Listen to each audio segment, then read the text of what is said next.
Coming up for you today on today's Behind the Stories, we have several interesting documentaries produced by our own Tiger Life digital journalism team. We have stories on cheer, football, baseball, and lacrosse to give insight about their team and what it means to do sports around Arlington. We will also take a look into the history of Arlington, how our freshmen and seniors are doing this year, and the new animal clinic that is being built. I'm Taylor Battles. And I'm Eli England. Welcome to Behind the Stories documentary edition. Let's get right into it and see how hyped the lacrosse team got for their last season.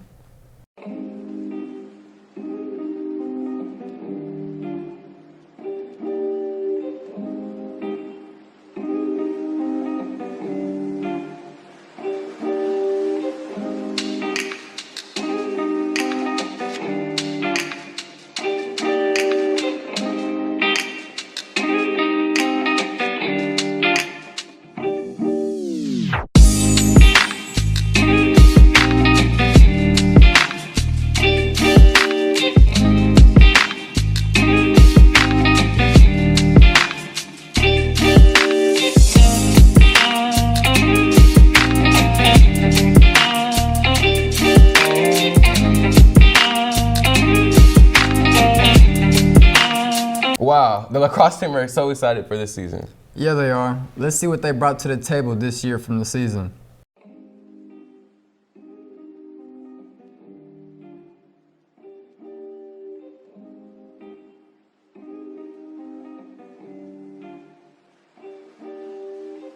During the White Station game, we were down by a lot, but we never gave up. We never stopped sprinting. We never stopped going after ground balls. We never stopped trying to score. And I think that really brought the team together because we all had that one goal that we wanted to win. I think what makes girls lacrosse so special is that we're a team and we get to play a sport that we all enjoy and we all get to work together. So.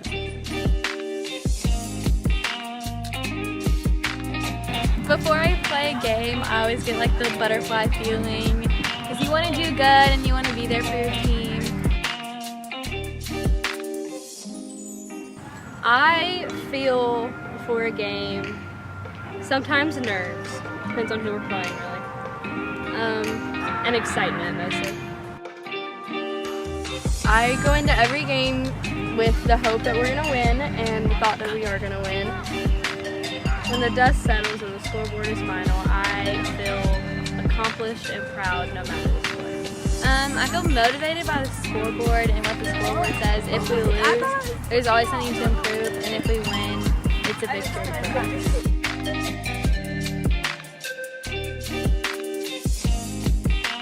us. After games end, I usually spend a lot of time thinking about how I played and what I can do better, and I don't know, I do a lot of self-reflection after games. I learned a lot about myself when I joined lacrosse. I learned that I can push myself, and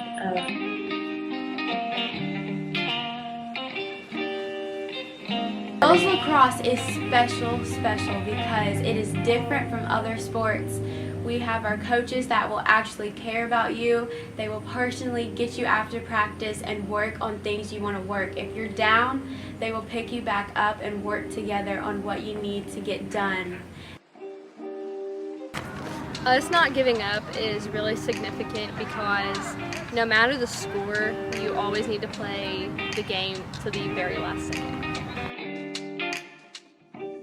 The day before a game, all I can think about is who we're playing, how we can improve from the last game, and winning.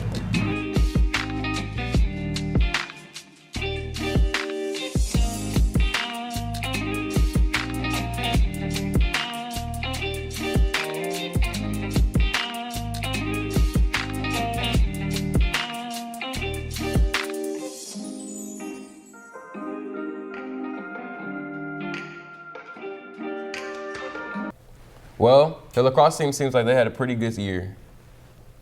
I definitely agree. But now let's check to see how our Arlington football team did the past season. The man can keep it high, but process the information, make great decisions in the game. Don't be selfish. Don't let your pride override anything with your team. Make smart decisions in the game. You play physical, you play violent, you play clean, you play penalty-free. You tackle, you hit on the rise, step on the toes. You block, you put your hands inside, you step on the toes, hit on the rise. Catch the ball, look it in your hand. Defend the right way. Do things the right way. Take on blockers, shed blockers. Make calls, communicate. Play football our way. Play football our way. Now it's time to have fun and turn it loose. Had the best week of practice we had all year. I could see it in the power of preparation, man. The power of preparation. My name is Jonathan Lloyd, and I coach varsity receivers at Arlington High School.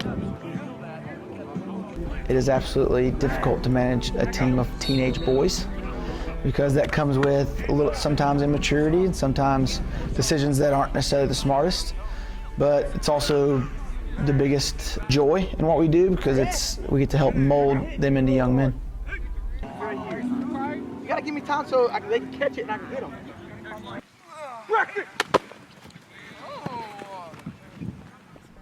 My name is Zach Baker. I play quarterback.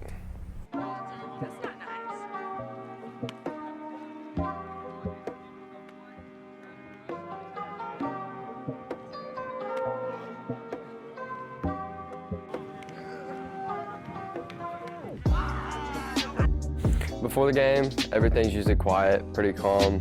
Right before we go out, everything tends to get a lot more hyper. They'll all come and pat me on the back, tell me not to be nervous, tell me to stay calm, that they got my back, and I know they do, so it helps a lot.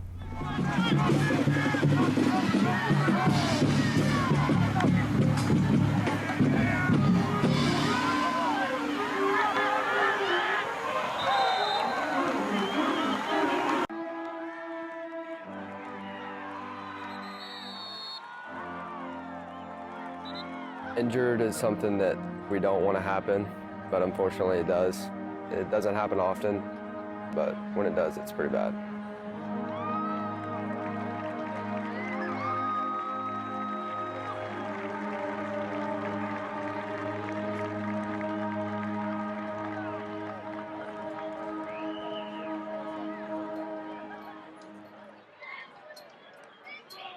You can't show other people that you feel the pressure. You have to stay calm and stay to yourself.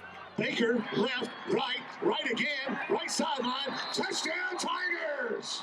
I try to keep everything on the field. I don't try to pay attention to anything outside of the field, in the stands, outside the stadium. On to attempt the PAT.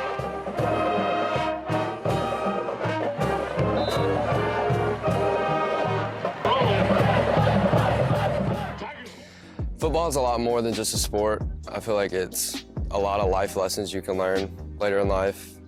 You form a lot of relationships with coaches and best friends and brothers. You can keep those relationships throughout your entire life, and it's something really meaningful. Favorite thing is being able to take something that is not well put together, and then by the end of the season, it be something that is you've molded and putting your stamp on. They go from not being able to run a play successfully to learning the full playbook. So being able to watch boys develop into men and handle adversity is definitely something pretty cool to watch.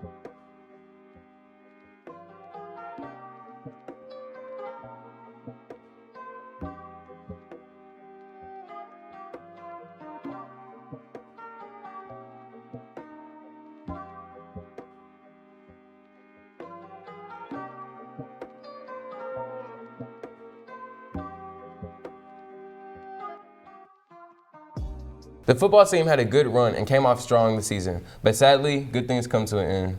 Now, let's see what the cheerleaders did. You know what sounds good right now? What? Some high school baseball. Let's check them out.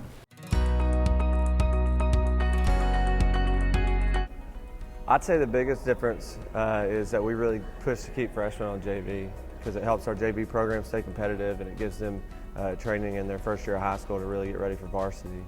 And then one other big difference is just the skill level with tumbling skills. Varsity kids have a little bit more tumbling skills than the JV kids do most of the time. If they put freshmen on varsity, JV wouldn't have all the tumbling they needed to get all the points, and that they need the tumbling for the team. There's no real difference between the JV and varsity team. Like when we go into practice, I'm looking for 100% effort every day from both teams. Of course, kids have their good days, kids have their bad days, but some days they're on and they work really hard and they get the job done, and some days they're off. But for the most part, we're just looking to be successful, and I want 100% from everybody. So the different requirements for JV and varsity mostly is tumbling. Varsity kids have a few more tumbling skills than the JV kids do. And then also we keep freshmen on our JV team as best we can, so that's also one of the requirements. Sometimes there's special occasions where we really need a strong base or a good back spot to move up, or we need a top person, and so we put them on varsity. It's a lot more working, and everyone thinks that it's like we do goof around and we do be close to each other and we're like a family, but it's like when it's practice time, everyone knows it's practice time and we work harder. There's a lot more conditioning and a lot of pressure from the coaches and from a lot of the parents, but it's a lot of fun. We really like it. Right now, I'd say that varsity is probably a little closer than JV as a team because they've been in the program for a little while, whereas most of the JV team is freshmen and they just have come into the program. They're trying to build new relationships with each other. Cheer kind of helps mentally anyways because it just kind of gets all that stuff that I'm thinking about out, and I can just focus on cheer. It's very helpful. I think it's very hard. I think we ask a lot from the cheerleaders, and we ask a lot of these athletes. They practice a lot. They put a lot of time and effort into this sport, and they are required to keep their grades up, so they have to spend a lot of hours studying and making good grades.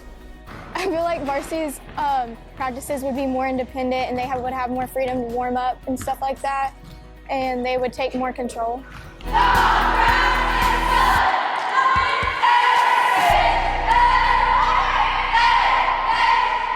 Stunts are more difficult than they were on JV, so you have to get used to all the new skills that you have to be able to do.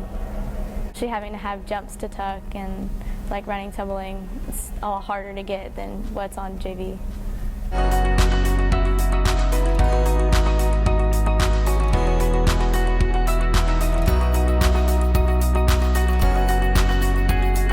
Yeah, my team is like a family. We bond and we just have great friendships that just grow. So I feel like it helps me physically because it gets me in shape, but also mentally it like makes me feel like a better person, and I'm like happier when I'm in a varsity sport.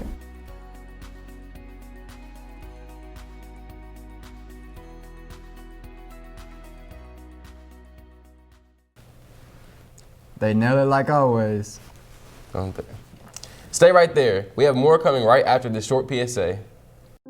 I am incredibly proud to be a physician here at St. Jude, to be in a place where I know my patients are going to get the top-notch care, not only care, but also research happening 24 hours a day, 7 days a week. Every single person that contributes is a part of that St. Jude family that makes that happen. Because of the research, because of all the donors, because of everyone that is really committed to the mission of St. Jude, we're giving families hope.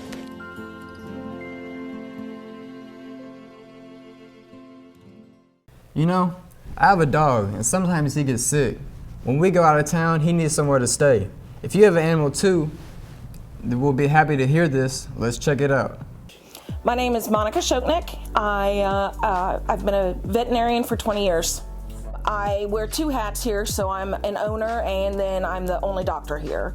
So I have to worry about making sure bills get paid, things get ordered, plus if there's any emergencies, you know, the health of the animals is my top concern, and if anything happens, it comes back on me. We've been here 15 years, and it's small, it's cramped, it's not laid out good, so we'll have a lot more room and a lot more toys to help the animals. The Arlington Animal Clinic is opening a new location on Airline Road that is projected to open in the next few months.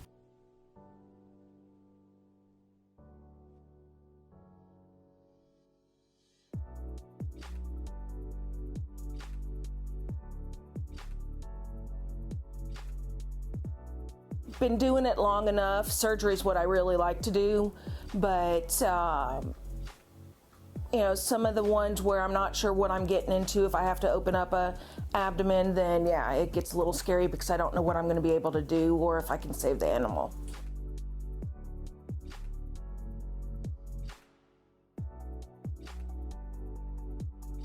Hi, my name is Linda. I'm a receptionist. Everybody's pet is kind of like their baby, so clients can get a little stressful when their dogs are sick, their animals. So it is a little stressful for us to try to help them feel, you know, that we're helping them and relax. So yeah, sometimes it can. You know, there are people that their pets are older and have to be put down, so it is very stressful for them and also for us, because, you know, I mean, I've only been here maybe a little over a year working for Dr. Shotnick, but you get close with the clients and it's really hard when clients have to go through that and you're here with them, so yeah.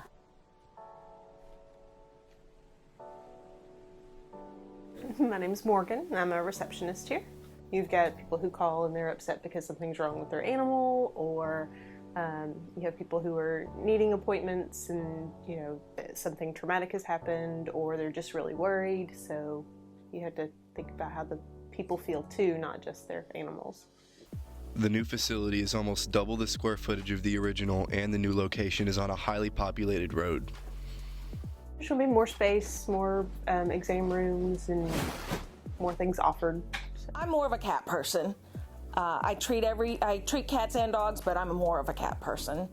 Of course, a dog, Jack Russell's, because I have 2 of them at home. Well, I mean, I have 3 dogs, so I guess the dogs would be my favorite.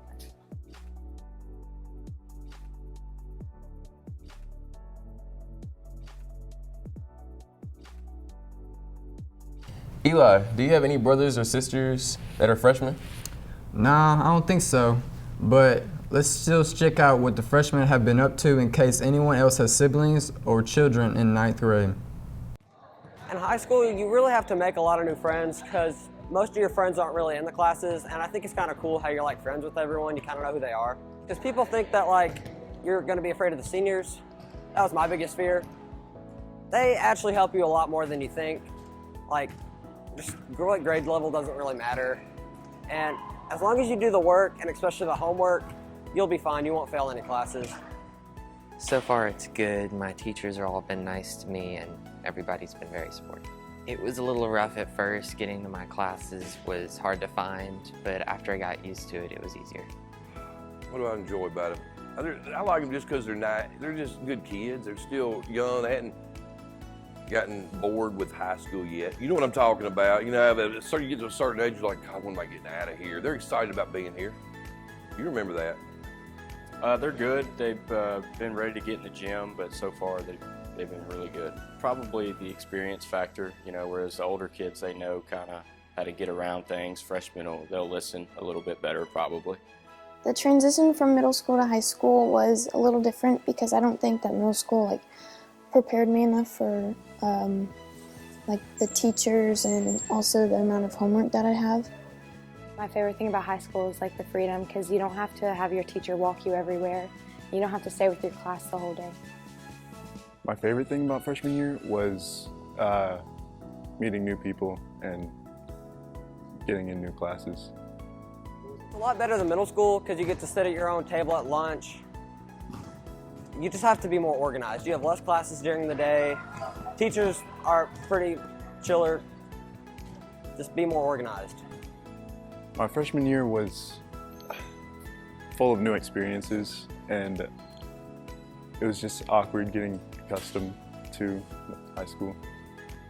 Well, as 9th graders coming in, I think that they have adjusted pretty slowly.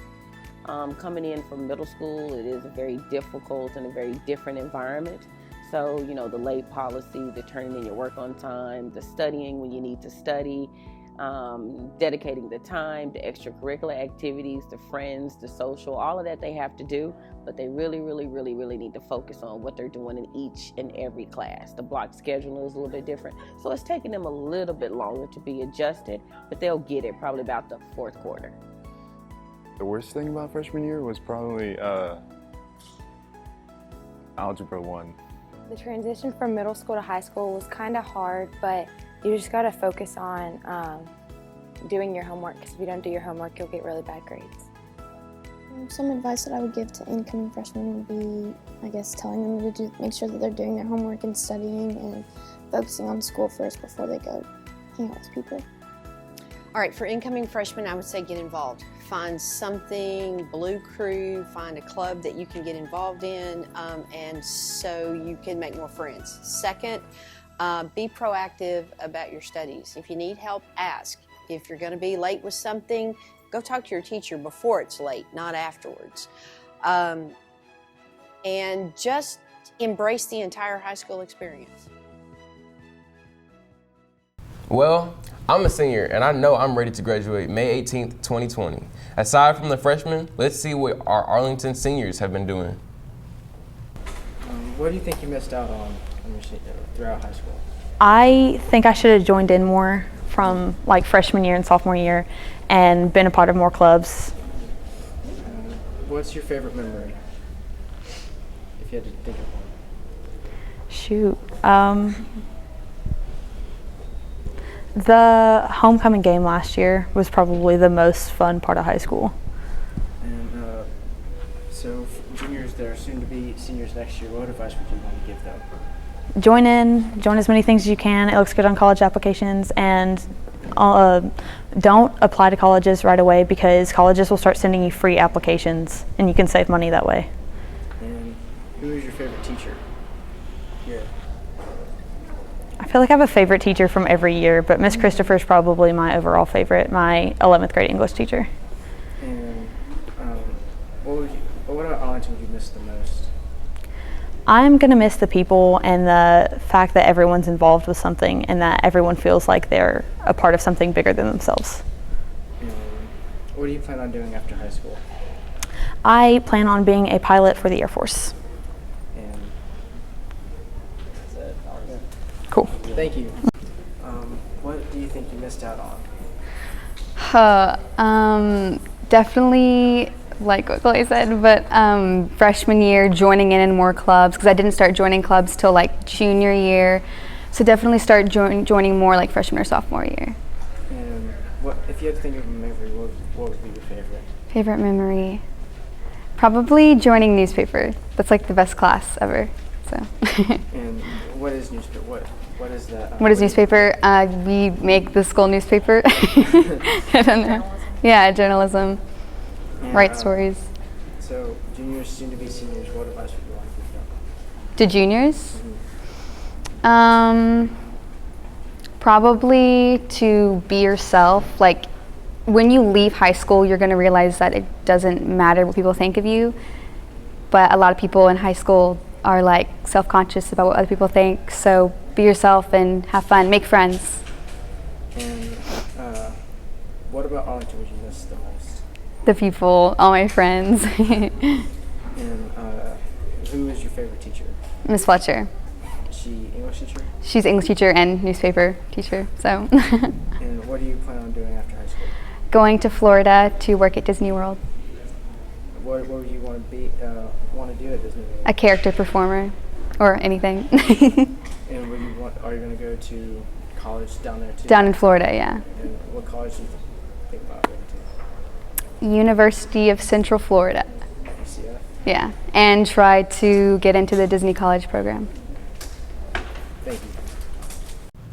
Do you know the history about Arlington? The things that went on before you moved here. Let's see if they can test just how well you know your city.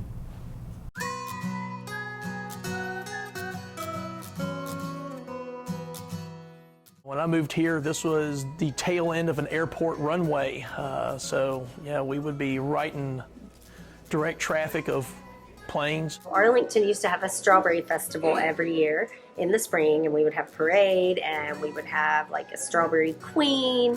And then that went away and they changed it to Arlington in April. Probably 400 people lived in Arlington when I moved here, and we had one bank on Highway 70.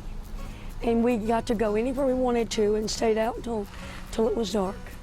Man, the barber shop that's here now was a drugstore back when I was here. The log cabin was actually a shed people had built around it, and that has now been moved into the town center, so you can visit that. It's probably the oldest structure in Arlington. The log cabin we found behind a house, and they were going to burn it for a fire drill. There was the fire station. There wasn't even the post office. The post office originally is next to the library, which is in town. Wilson's store was there, but it was a general store, and you literally could buy little baby chickens, nuts, bolts, food. You know, that's how it was back then. Now you buy all your clothing that you need today. There used to be a Coke machine at S.Y. Wilson that went every day, and you could get a Coke for $0.25.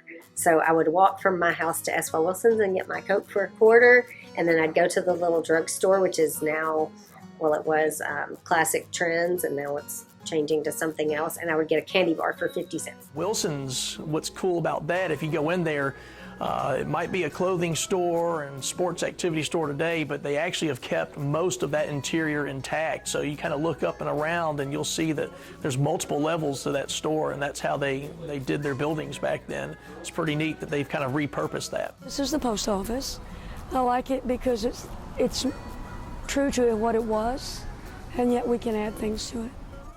The post office we found on the other side of the railroad track and took it apart, brought it up here, and put it on this is town property. Shoot, we're over 150 years old for sure. Farmers in the area originally. Then a guy named Samuel Jackson Hayes kind of had control of the area, owned most of the land, and so the area was named after him, Hayesville. The blacksmith shop we recreated, it's from some of the old wood. We had saved the wood. Sam Wilson had done that. He had saved the wood from it, and we were able to use a lot of the original wood. Back to the blacksmith shop, a lot of people might not know that actually fell down when a train went by many years ago, probably over 20 years ago now, and it has been rebuilt to its specifications. Arlington has always been a home to many people and will continue to be for years to come.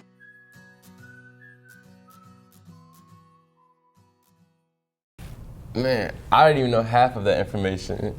Me either, but sadly, it's time to close out the show. Make sure you guys check us out next month to see Tyler Hill once again doing what he does best.